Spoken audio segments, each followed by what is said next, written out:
I felt rather alone.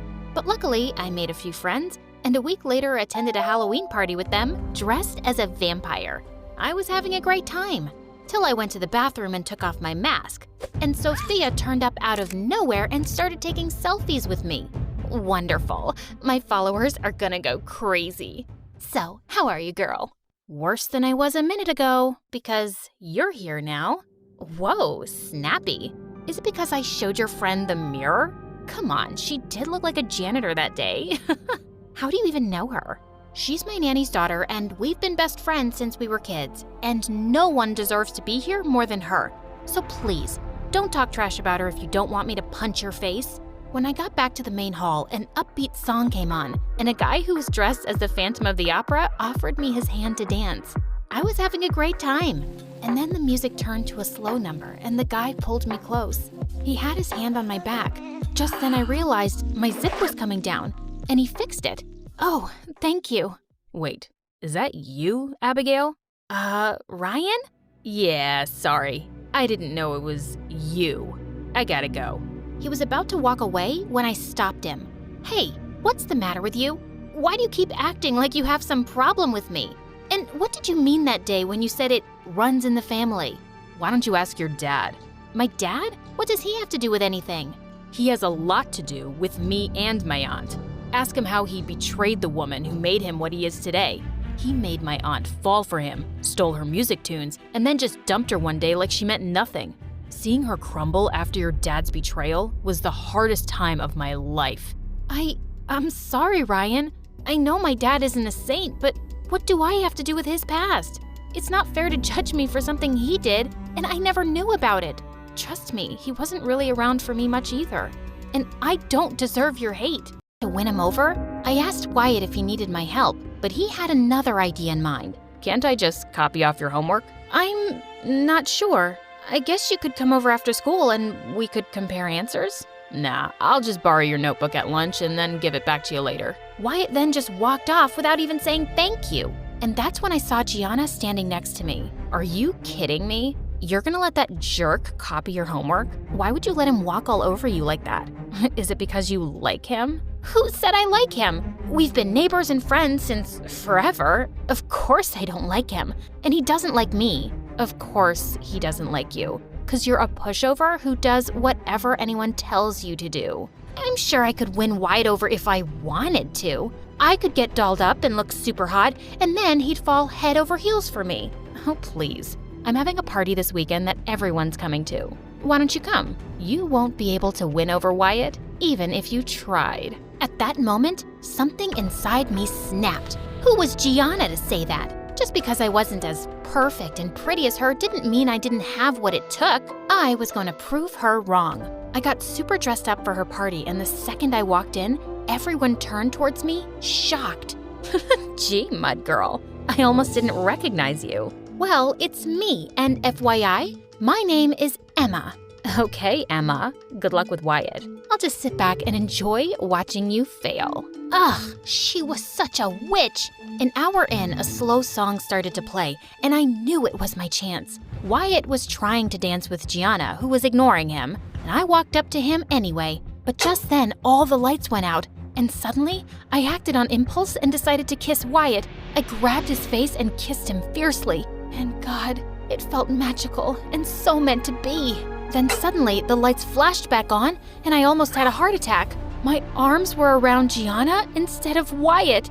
Movie success party, and the entire town was invited. She was so excited that she even bought us matching dresses and begged me to wear them. We'll look like twins, baby. It'll be fantastic. First, that's weird. And secondly, that dress looks like poop. I'd rather wear a tent. There was no way I was doing anything she wanted me to. So I went ahead and bought myself the weirdest dress I could find, just to embarrass her. The party was boring, and my eyes hurt from all that bling. And when I saw Marco enter, I knew I had to get out of there. I tiptoed my way into the kitchen, but banged into Zach. Are you okay? Hey, I'm just trying to ignore someone. The guy in white who looks like he eats money for breakfast? Yeah, how did you know? Zach pointed in Marco's direction, who was frantically searching for someone under the tables. We burst out laughing, and I noticed what a heart-melting smile Zach had. Come here, I'll show you a great hiding place. He pulled me toward the back entrance, leading to a sprawling garden. It was beautiful. Our eyes met for a second, and I felt a weird rush in my tummy. So, why were you hiding from him? He's just an idiot from school I'm trying not to punch. I wish I could return home and get away from this place. You really hate it here, don't you? I nodded. Zach and I walked around and started talking. He told me how he was saving up for culinary school and wanted to be a chef someday. And I told him my story. Boxer, huh? Show me your moves. I know a little boxing myself. Don't say I didn't warn you. I tried to do a fake box in the air, but ended up hitting Zach smack in his face. That was good. Ow. Oh my God, I'm so sorry. Are you hurt?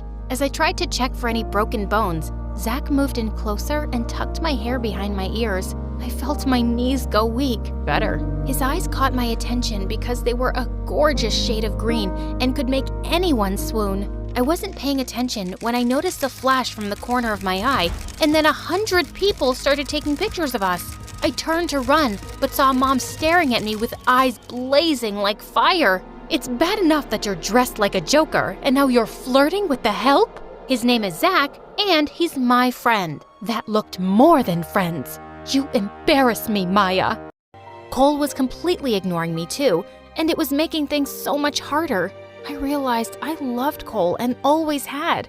It was eating me up inside, and so was my fakeness. I texted Cole saying I had an emergency. Surprisingly, he showed up at my door. Are we still good? Is this your emergency? You keep lying.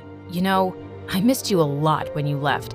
I missed the Lunette who came alive when she practiced judo, who talked about the universe, and who cared about something other than her looks. I was in love with you then. What? He loved me? But now, I don't even know you. You're mean and fake, and it's all to feel important. I can't connect with you anymore. I'm sorry. And he walked off before I could say that I wanted to drop my act. After that, Cole started a judo club at school that grew fast. Something else was growing. My desire to be part of that club and to be with him. I went looking for Harley at his place one evening to say I couldn't be with him anymore, and I was horrified to find him kissing Stacy. What are you doing? Babe, thanks for making this so much easier. We are done. I threw my heels at them furiously. I didn't care that I'd never see those shoes again. The next day, I was in the school hallway and spotted Cole in the distance when suddenly, I felt someone's arms around me. Babe, let me explain. Just the sight of him made my blood boil. I don't know what came over me, but suddenly, I pulled a judo move on Harley and slammed him into the floor. We're over. Stacy too. You can tell her that. I walked out. One day when I was 8 and Emily was 6, Mom and Dad had a royal garden party. I loved talking to all the grown-up guests, but Emily was terrified. Leah, I don't want to be with all these people. I want to be in my room, but Mom isn't letting me. Here, you can hide underneath my gown. Then no one will see you and I'll sneak you out. But hiding my sister underneath my dress wasn't the best idea. I ended up tripping over the refreshment table, spilling a chocolate fountain over some lady's dress. Mom and Dad were horrified, and my clumsy accident ended up being all over the news. But my parents didn't blame me for what happened. They were just worried and confused. Why is Emily so anxious and afraid of everyone? Was it something we did? It just doesn't make any sense. Emily's anxiety only got worse over the years. By the time she was 8, she refused to even leave our bedroom. Everyone in the village still adored me, but they were convinced something was seriously wrong with Emily. I hear she just stares out her window all day. It's a shame she's not more like her sister Leah. He was the sweetest. Then one day in 11th grade, the show decided to add another presenter to join me on the show. It was a guy named Mason, and he was gorgeous. I had to show him how everything worked around here, which was a bit difficult because Chris kept popping up. So normally, when we face the camera, we stand like this. Hey, I brought you some coffee. Oh, I just had some a minute ago. Sorry, babe. It's okay. You know what? I can help you mark the floor so Mason knows where to stand. It's easier this way. Chris pushed us apart and started marking the floor with chalk. But Chris, this position will be very difficult for the cameraman. He's too far away from me. Don't worry about that. They'll manage. I'm Mason. And you are? Oh, I'm Chris. I work here too. I'm Alvida's boyfriend. We love each other a lot. Chris just turned into an insecure maniac after Mason joined us, even though Mason showed no signs of liking me. But we had to spend a lot of time rehearsing lines together, which seemed to really bother Chris. One time we were about to go on air when suddenly Chris walked onto the set wearing a ridiculous heart costume and playing the violin. He then bent down on one knee and proposed. Marry me, Alvida. Chris, I'm still a teenager. You can't be serious. Yes, I am. You just have to say yes now. We can get married later. No, can you please stop this? You're really embarrassing me. Chris stormed off and he didn't speak to me for 2 days. But soon after, I decided to talk to him. And when I went to his office, he was trying on a blonde wig. Chris, what are you doing? Just checking if blonde hair will suit me. Is it because Mason is blonde? No,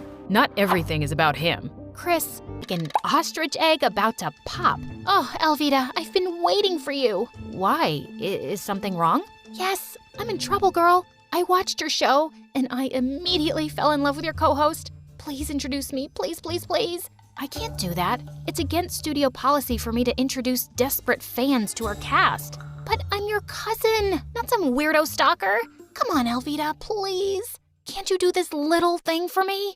Alvida wouldn't stop begging, so the next day after school, I took her to the studio. And she was so embarrassing. She was flirting with everyone, even the director. Everyone in school says I'm so beautiful and that I belong in front of a camera. What do you think? Maya, can I speak to you, please? Not now, Alvida. But I grabbed her arm and pulled her aside. Can you please behave? The people here are very busy and you're just making a fool out of yourself. Your director was about to give me a role in the show, but I guess you just want all the fame to yourself. She walked off and sat down on the director's chair, and during the live show, she screamed, "Cut!" Everyone in the room panicked, and bodyguards took Maya out. I managed to improvise so the audience wouldn't notice anything was wrong.